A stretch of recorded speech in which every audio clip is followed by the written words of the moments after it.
So it's pretty rare to have a YouTube channel go from 2,600 to 40,000 subscribers in just about a month, but for Cody Wanner, that is his reality. And over the last 30 days, ever since Peter McKinnon told you about his video, his channel has just gone crazy.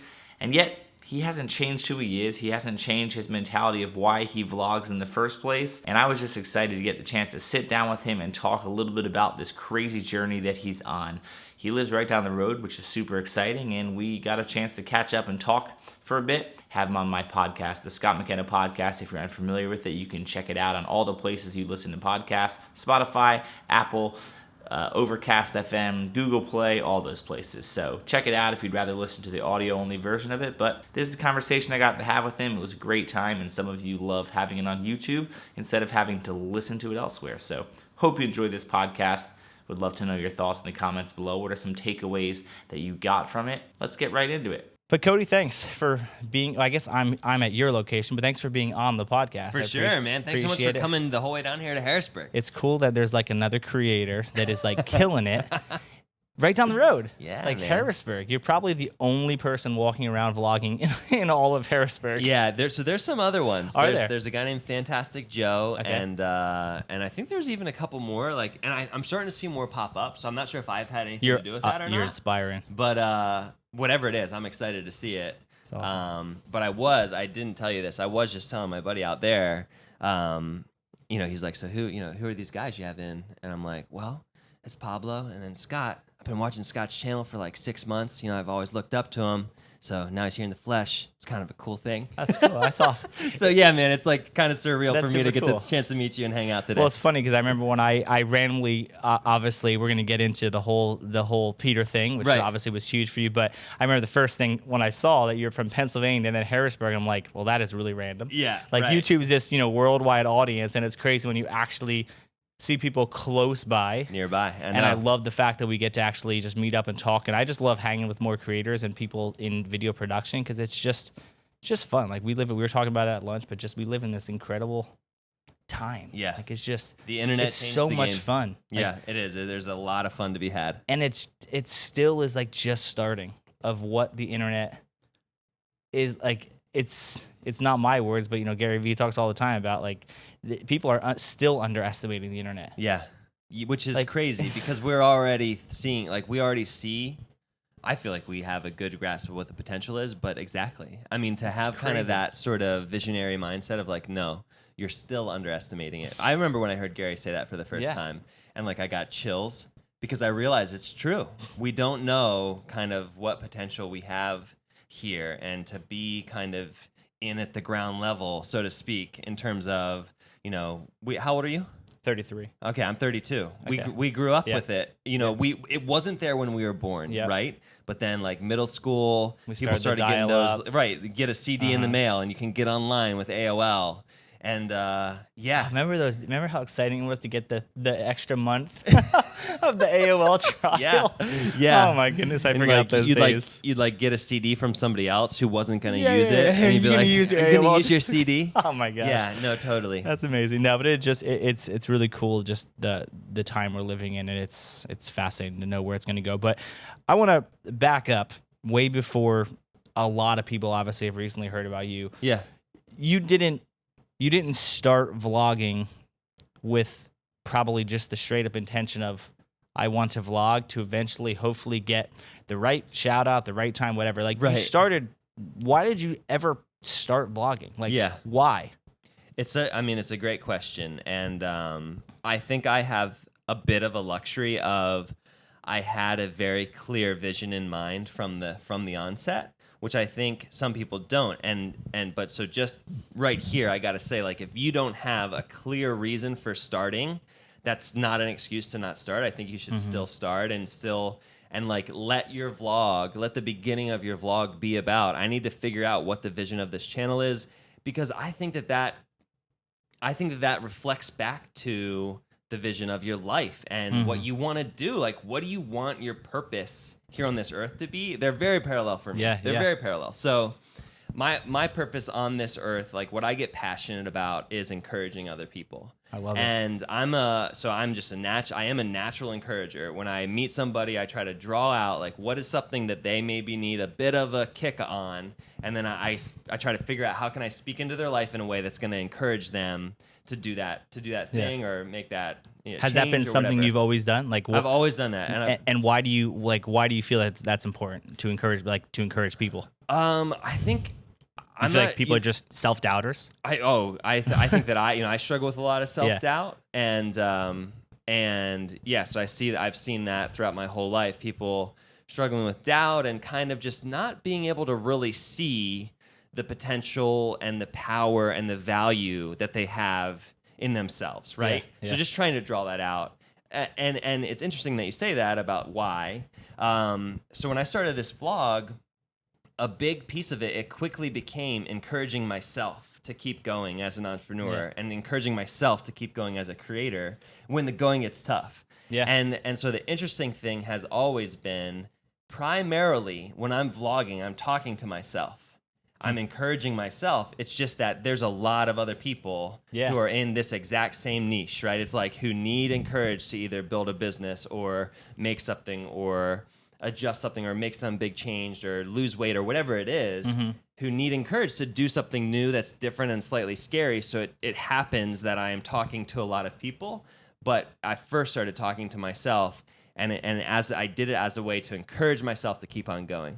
I love that. And I mentioned it on my vlog before too, but I just love that idea of encouraging the doers. Yeah. Like I love kind of this whole movement that you have, which I want to talk about a little bit, the No Small Creator movement, which recently just came across and joined that Facebook group, and just love how like these people are just pumped up about these new videos they're creating, and just you are empowering people to not care. And we had whole conversations the last hour about this, but about not caring about how many subscribers someone has or views, that we're all just people. Yeah. We're all just a bunch of people going through life. Some of us are choosing to record it. Others aren't. Yeah. But like, tell me about No Small Creator. Like, what's it about, and how did that kind of come about? Sure.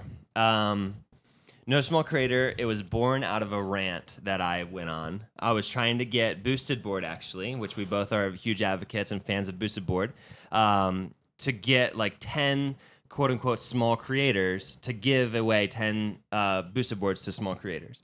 And so in that video, I'm talking a lot about small creator this, small creator that. And as those words just kept coming out of my mouth, which is like, for anybody who's not really in the YouTube world, small creator, like it probably doesn't sound as prevalent, but it gets thrown around a lot. Oh, for the small creators, right? And I really started kind of like chiding against this idea of those two words being together, because I feel strongly that creation is massive, it's it's epic. Right. And so to put the word small in front of it doesn't make sense. Like that's not a coherent thought. And so in this video, I do this little like side bunny trail caveat and just say, by the way, I don't think there is such thing as small creator. Its creation's huge. Like, get that out of your head. You got to stop calling yourself a small creator, because that is just like a self-fulfilling prophecy, weird, self-defeating, right? Yeah. And so I did that. Some people resonated with it in the comments. I decided to make a full video out of it, of the idea of no small creator. You are no small creator. And so out of that video, kind of the hashtag was born, and then I started asking, as many, like, use it. If you agree with it, use it. So it started taking off on Instagram first, and then Twitter a little bit, and then, I made actually somebody else made the Facebook group, and we changed the Facebook group to be a No Small Creator Facebook group, and his name's Chris Floyd, an admin, to help me out, because I'm very bad at organization and groups and all of that stuff. And so that's where it was born. And then by the time the Peter shout out happened, the Peter collab video happened, I think we're at about 80 members on Facebook. And right now we're at about 800. Yeah, that's awesome. So that was early. That was when you first started vlogging, or before you started? When did you actually start your vlog? I started the vlog January 1 of 2018. Okay. So that when I started the vlog was I got to encourage myself and other entrepreneurs and creators to keep on being entrepreneurs, keep on creating, keep on doing. And when did you make that decision? Like, so January 1st you started. When did you tell yourself you were going to start January 1st? If you rewind a year and a half before that, so about 2 years ago now, I saw my first Casey Neistat vlog, and I said, that's incredible. Like, he's telling a story. He's using his life to convey a message. That's awesome. I should do that. Talked it over with my wife at the time. Wasn't the right time. Talked it over about 3 or 4 more times as as life went on. But so a whole year and a half later. So really, it was early December, maybe like December 7th, the first week of December, I would say.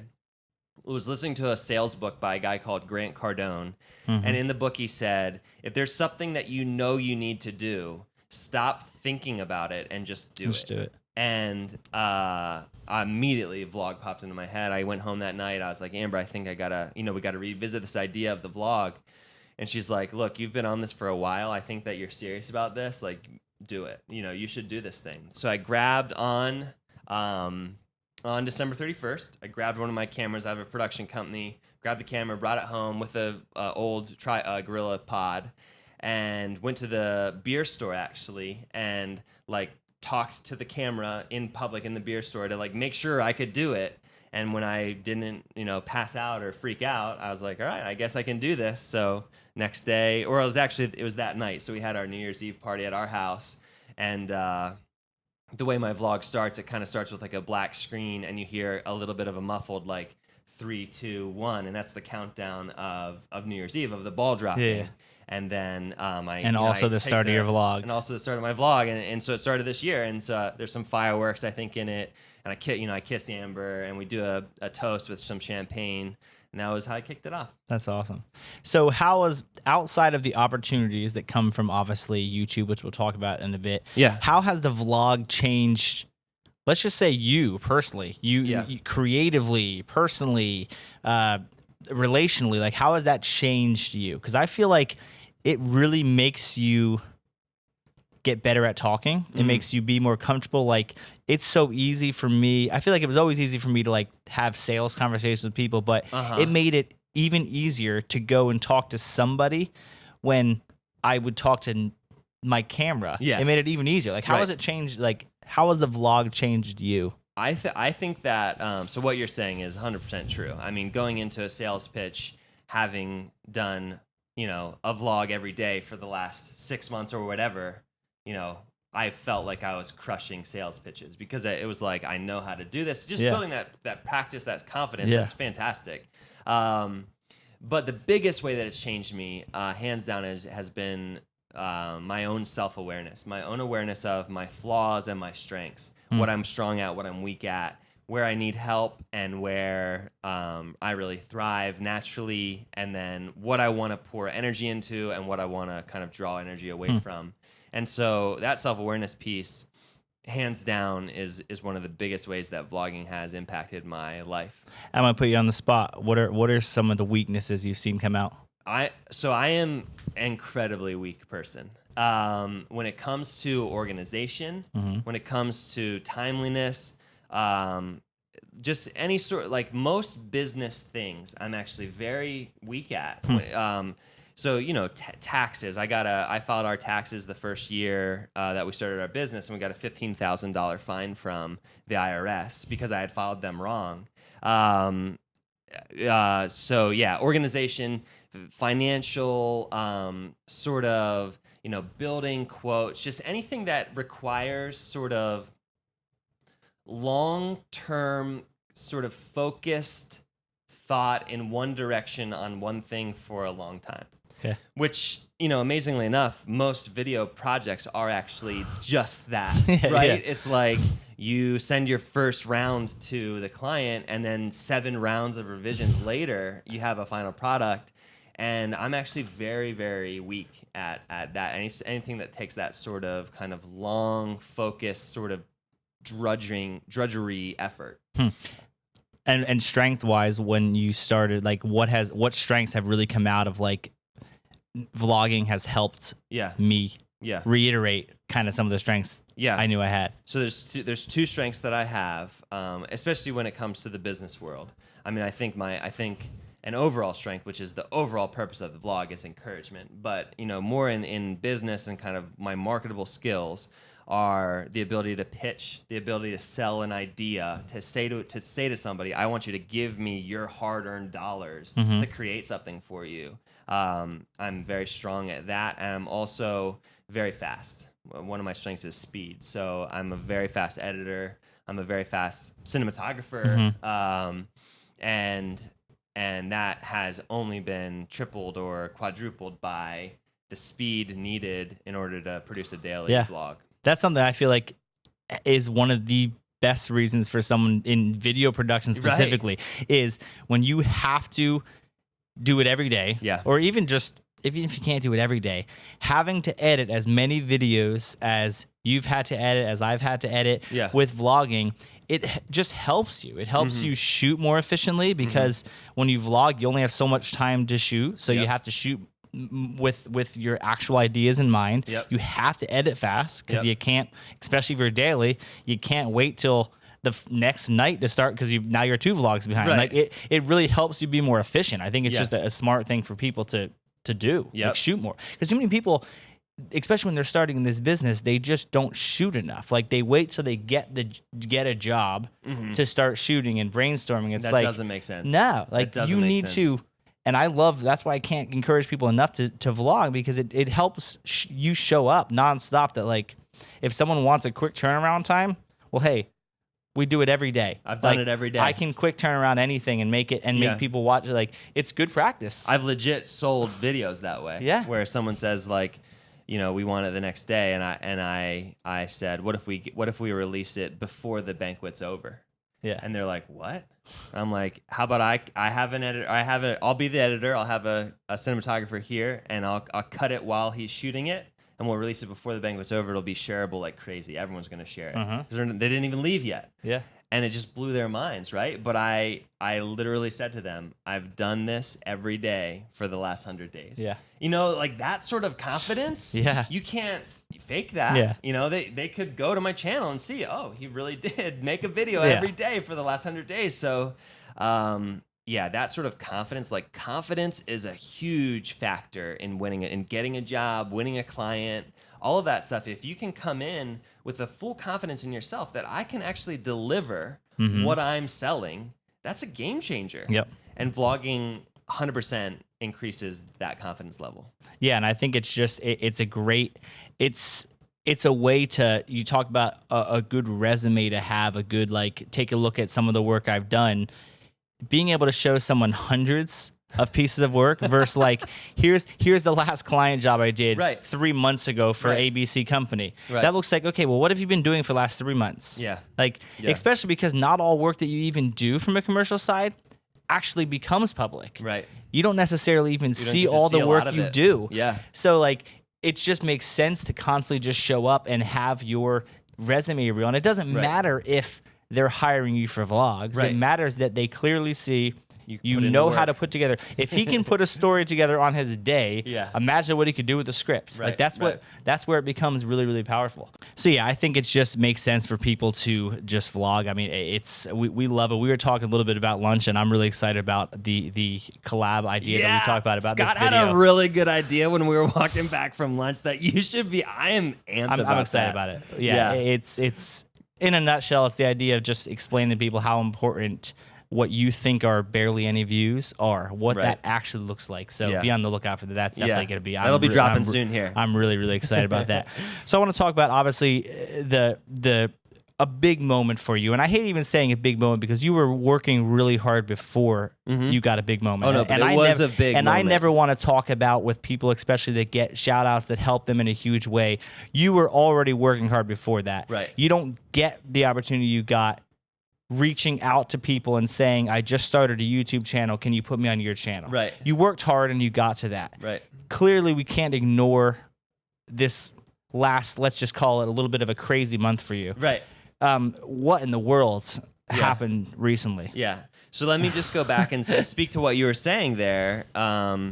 Like, I'm super thankful that Peter didn't DM me on January 4. You know what I mean?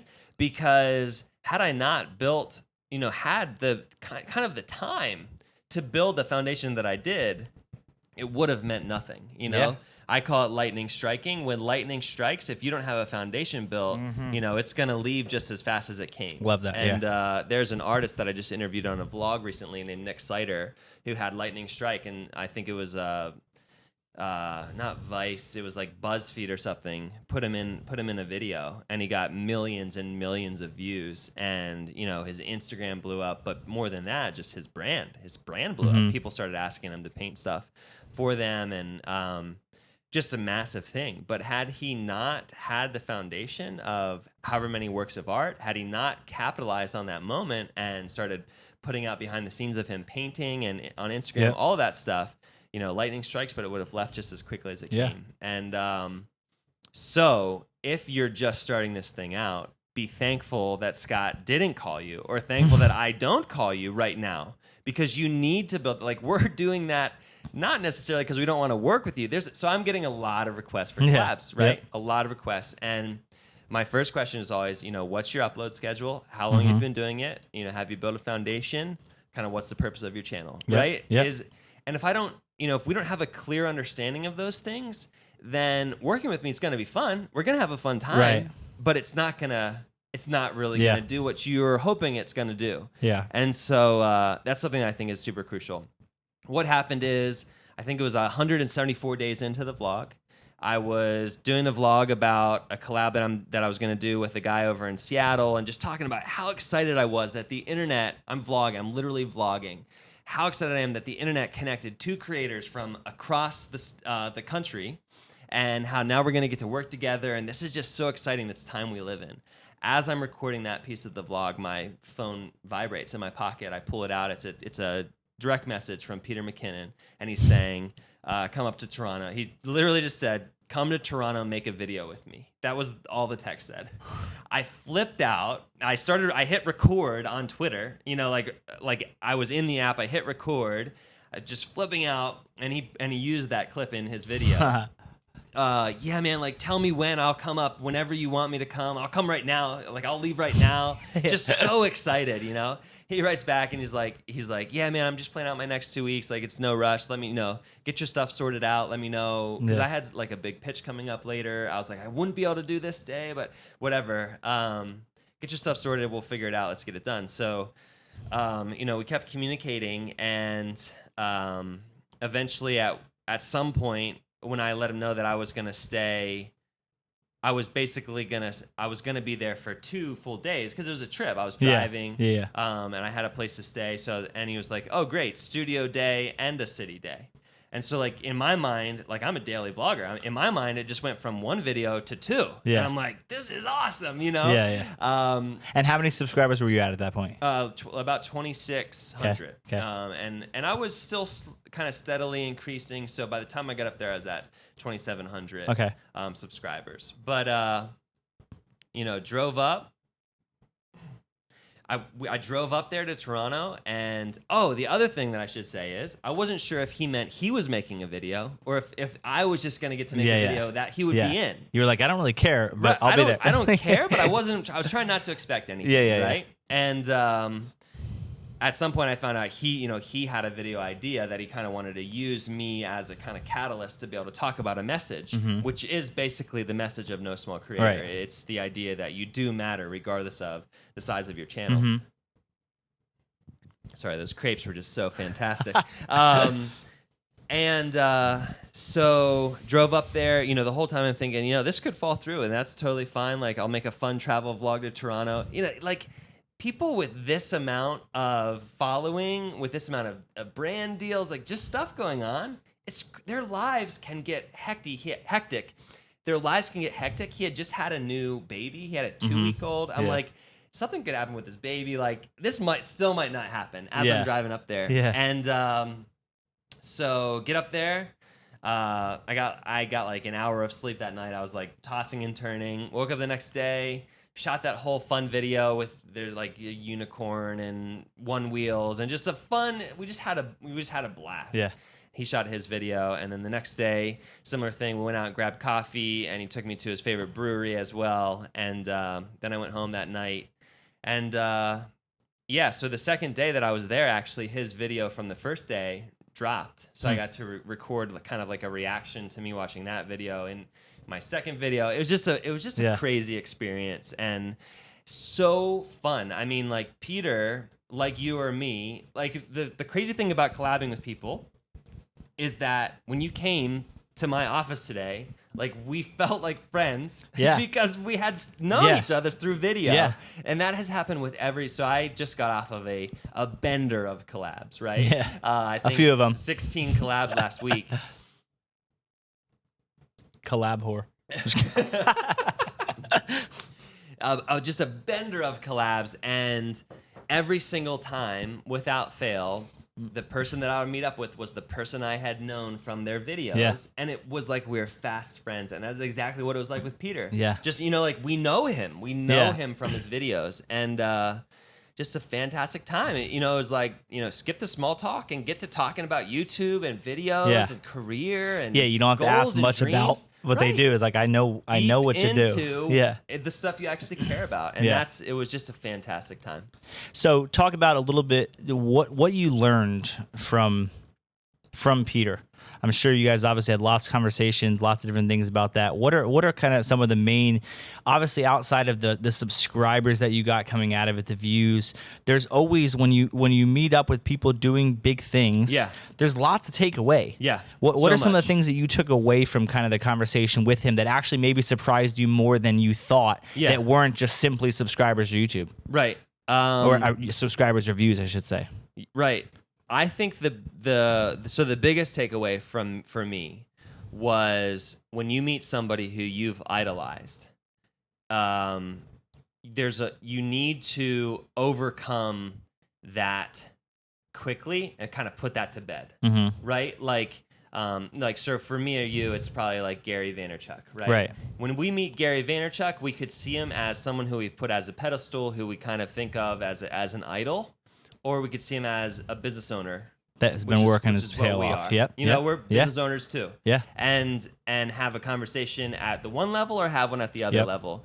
And you're gonna gain a lot more, and you're gonna actually give a lot more if you're willing to do it. If you see somebody eye to eye, as opposed to kind of putting them up. Nobody on this earth is a god. No. You know what I mean? Like, I'm thinking like 300, there's you feel free to cut this, but it's like Xerxes, right? He's like up on his thing pretending to be a god in that movie. It's like, yeah, but at the end of the day, he still bleeds, right? It's like, that's how we all are here too. And so, I fanboyed out for the first 5 minutes when I hopped into Peter's truck, and I was like, this is crazy, this is crazy. And I just quickly, thankfully quickly was like, all right, he's the guy who he is on his channel. I know him. I don't need to be this like giddy little kid. I can I can have a good time, and I have stuff to offer here too. Yeah. And then later on, he actually went on to talk about that in terms of meeting Casey, in terms of getting to work with Casey, in terms of getting to work with something like him getting to work with Gary. Yeah. Just the quicker you can realize we are all people and we all have goals and dreams that we're trying to accomplish, the better. And I think that people want, like, Peter wants to have a normal conversation with people. Exactly. Like, he doesn't, that's what people that over like fanboy out in all these different situations, right. Like that's the easiest way to make sure that they never actually want to talk to you again. People obviously appreciate fans or appreciate people that like what they're doing. Right. But it's either going to go to, I'm a huge fan of you, blah, blah, blah, blah, blah, nice to meet you, bye-bye, or them realizing like, okay, Cody wants to actually add value to me as well. Like they want, there has to be a value exchange in this thing. In every relationship, there's a value exchange. And people want, Peter, Gary, anyone, they want more people that they don't feel like are fanboying out all the time. Yeah. And I think that it's the biggest reason that I try anytime I'm meeting anybody to realize that, like, Gary, Peter, Casey, they have much bigger audiences. Yeah. They're much more well known, but like they're no different than me and you. Like they're people with goals and dreams. They still put their pants on the same way that I do. Right. They still do, like, they're normal people. Right. And that's how I want people to treat me. That's how I want to treat other people. Yeah. Because I can learn from people if I really get to that point. I can Right. learn a lot more from Gary when I have a conversation with him about like, what did 32 years old, 33, not like, oh my gosh, I saw the one time that you were like, Yeah. I'm not going to get out of that. Like I want, Right. and I want to, you know, especially with collabs that we, you know, Gary obviously pushes this huge. When you want to actually get collabs with people that you really want collabs with, Right. you better provide some value to Gotta them. be offering value. If you're trying to just, Peter, I would love for you to shout on my channel. Like, it's not happening. Like, Right. that's not how it Right. works. Yeah. Like, figure out the best way to get a creator to want to collab with you is figure out what value you can bring to them in some way. 100%. Everyone wants different value. Right. Some people just want subscribers. Some Right. people want, like, if I'm great with audio and I know that Peter or someone needs audio help, Right. like, learn what they want and try to provide the value to And them. that works. I mean, that works so well in the business arena. If Yeah. you're great at Instagram, then there's probably 17,000 companies within a 1 hour radius of you who actually really want what you have, regardless of whether you have anything else that you think they want. Yep. So yeah, no, I 100% agree there. And so the interesting thing, the last thing I'll say about this, and I don't want to take up too much time just on this topic, but it was an interesting tension, and even in a sense still is now. Sort of. So like that's the relationship that that Peter and I now have, right? Is like More kind of a friendship. peer-to-peer Yeah. friendship Yep. type thing. But so just the other day, he said in one of his vids, like, "Let's do this, Cody. That was for you." Yeah. And like, my phone blew up. Everyone's Yeah. like, "Cody, Peter dropped your name. Peter Yeah. shouted you out." And you're like, "That's 'cause he's my bud." I'm like, Like- that's so awesome. I'm so appreciative. Yeah. But like, I don't want to pretend like I'm too cool to like be really happy Right. Yep. about that, especially in front of all of Peter's fans Yeah, who for sure. realize what he did for me Yeah. in striking my channel with lightning. Yep. You know what I mean? Like, I don't want to. Yeah. It's this interesting. that is true. That very kind interesting of balance. tension of humility versus. You don't want to look like you're pride. underappreciating. Right. Like you can't deny that was a huge thing for your channel. Exactly. But at the same time, yeah, that is an interesting point. Is At the yeah, same time, we that's- have to move on. And keep It wouldn't on be creating our own it wouldn't be stuff. respectful to be like, oh yeah, I would have got that right away without Peter anyway. But at the same Yeah. time, yeah, you want to like. The reason he would say another thing in his video is because he is hopefully seeing you as more of like your friend of his now. Right. And Or- I want to be friends with these people more than I want to just simply look Meet at them them. as Right. like, yeah. I mean, idols, it's- whatever. Exactly. And so yeah, I mean, so I don't know. I could go back and forth. I could go back and forth forever. And like, I'm such a meta person, and I think this has to do with self-awareness. Like, I think about this stuff a lot. Like to really try to analyze, like, what does this mean? What does that mean? What all of this stuff. But at the end of the day, I just feel like, especially when it comes to vlogging, you got to be open, you got to be real. Mm-hmm. If I'm feeling thankful, so for instance with Peter, I probably did thank him more times than a normal person would thank another normal person. Yeah. You know what I mean? Because Yeah. because there's that tension. So it's you just gotta kind of give yourself a little bit of room to like make mistakes, Right. in anything. Yeah. And like that's human. That's also Yeah. human. So you're probably gonna get it wrong. You're not gonna necessarily get it right in anything, in business, in YouTube, in all of these areas. When you meet somebody you love, when you meet somebody you hate, and when you all of the different things, you're Yep. probably gonna make mistakes, and that's totally fine. Yep. It's just like learn from some of these. If there's anything to learn here, it's just you got to be yourself. Yeah. That's so good. So Okay. So you jump to a lot of subscribers naturally, Yeah. but you're still just doing your thing. You're doing Right. what you've done. Right. And I think that's just a great. I remember the very first time that I saw that video pop up from Peter's, immediately what I did, because that's the kind of person I am, is I try to jump as quick as possible to what has this guy been doing before that? What does that look like before? And what I appreciated about you, obviously, when I saw it, is that you've obviously been cranking out content. You've been doing the same stuff you are now. And now it just so happens that more people are watching. But I really loved that kind of what you were already doing. But has that changed in terms of what does the view look like now to you in terms of what is next? Obviously, I got to imagine that you get an even more excitement right. when more people naturally are watching. Right. But like, what's next? Like, that's some people would say, well, you got the pinnacle of a shout out, but I don't think that that's how you look at things at all. I think you look at it like that's just it was fantastic. Yeah. But you're gonna keep doing what you do. Like, but what is next for you? Do you have any? So just recently, Casey rolled over to 10 million subscribers. Mm-hmm. He posted like the Social Blade rollover thing on Twitter, and he just said, "Just getting started." Yeah, that was the sentence. I love that. Nobody thinks of no entrepreneur, no creator.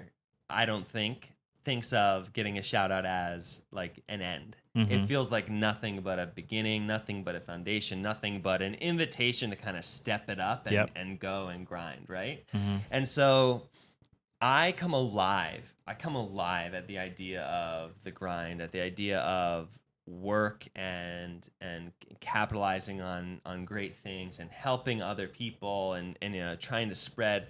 I just got off this week of a West Coast tour, I called it, where I collab with all of these different friends, some new friends, some old friends, but just other channels that I really thought would bring a lot of value to my audience, as well as I was hoping that I would be able to bring a lot of value to theirs. And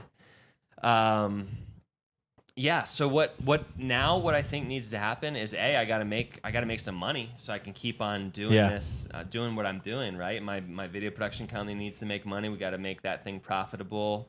I still got a bunch of debt. I got to pay off that debt. I have normal life to do, and so I got to do that over on my kind of video production career side. I need to figure out, how am I going to kind of monetize YouTube? What's the best way to do that? Yeah, which is always this tough situation for people. How do I do that in a way that's genuine for my audience? Yep. How do I do that in a way that doesn't alienate anybody? Yep.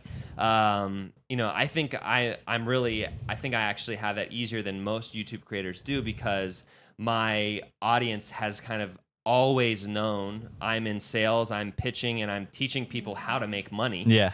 So for me to be like, okay, now I'm going to start making money here too. They'll be like, great. That's what you've been trying to teach us all along.